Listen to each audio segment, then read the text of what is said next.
Un saludo cordial a todas las personas que se unen en este momento a la lección divina de este recurso que hemos creado para poder acompañar espiritual y pastoralmente a todas nuestras familias.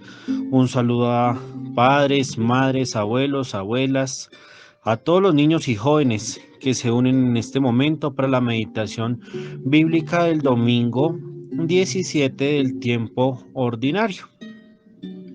Los invitamos entonces para que se dispongan en un buen momento, en un buen sitio, para hacer este ejercicio de oración. Recordemos que la lección divina es un encuentro de amor que hacemos con la palabra de Dios. Pidamos entonces la asistencia de Dios para este momento, en el nombre del Padre, y del Hijo, y del Espíritu Santo. Amén. Ven, Espíritu Divino, acompáñanos en este momento. Asístenos con tu poder y con tu misericordia, para que, viendo y reconociendo las palabras y obras del Hijo de Dios, podamos llegar al corazón misericordioso del Padre. Espíritu Santo, ilumínanos y santifícanos. Los invitamos para que tomemos entonces el texto del Evangelio según San Juan, capítulo 6, versículos del 1 al 15. Evangelio según San Juan, capítulo 6, versículos del 1 al 15. Pausamos y hacemos la lectura bíblica. Vamos al primer paso de la lección divina, el momento de la lectura. ¿Qué nos dice el texto? ¿Qué personajes aparecen en esta cita de Juan? ¿Cuáles son los signos que son realizados en este fragmento? ¿Qué hacen los personajes que se mencionan allí? ¿Cuál es la idea central de este pasaje? Y finalmente, ¿cómo se desarrolla la escena? Pausemos y respondamos estas preguntas. Ahora, en el paso de la meditación, vamos a detenernos en unas preguntas y en unos detalles muy particulares. ¿Qué quiere decir la montaña? ¿Por qué Jesús vaya con sus discípulos? ¿Qué significa que ellos estén recostados sobre la hierba? ¿Por qué Jesús pregunta por la alimentación de la muchedumbre que lo sigue? ¿Qué significan las cifras, los números que nos da el Evangelio? 5 panes, 2 peces, 12 cestas. Y finalmente, ¿por qué Jesús huye después de todo lo que pasó en esta escena? Pausamos este subsidio y respondemos estas preguntas.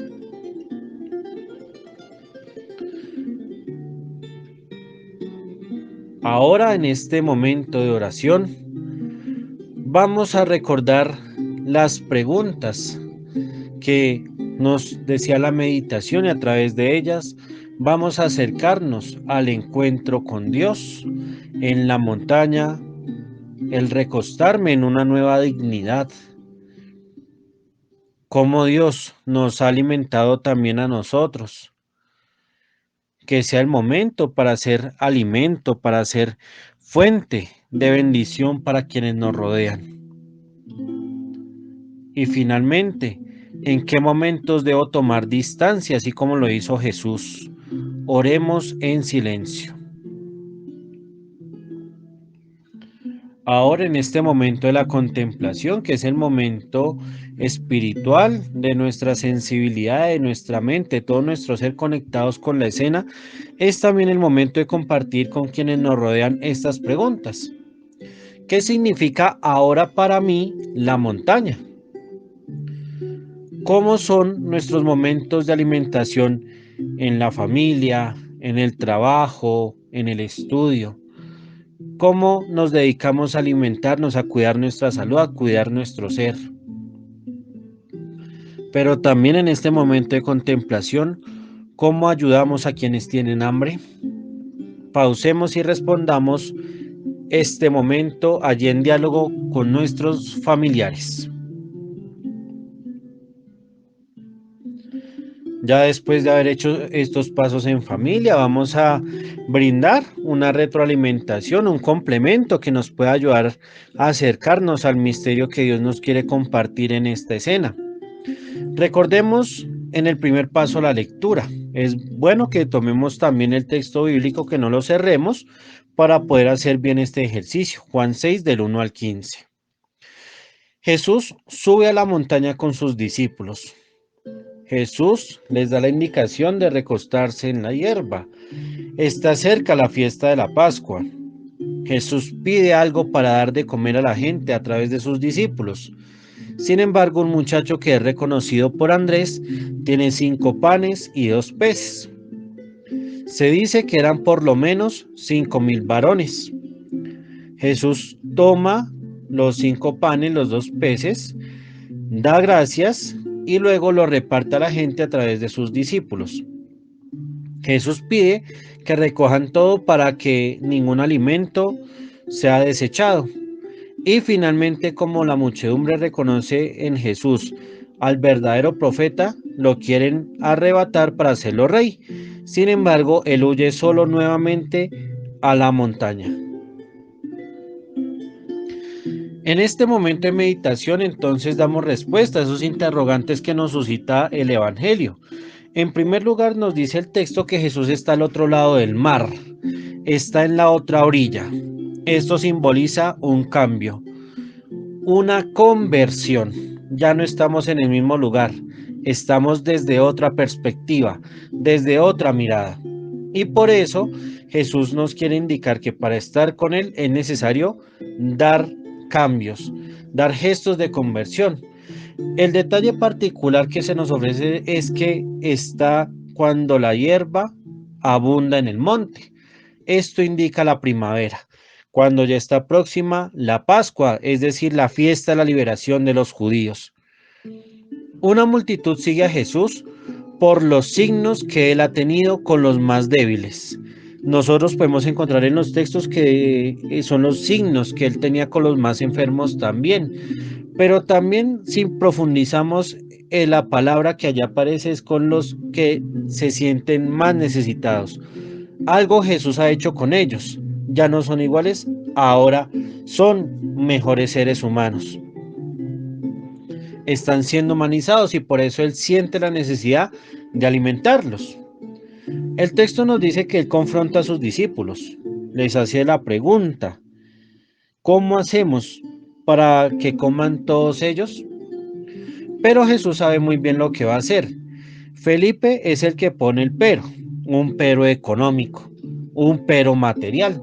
Sin embargo, Andrés se fija en un muchacho, en un joven que simboliza la novedad del Evangelio, que significa la nueva forma de ver y entender la vida.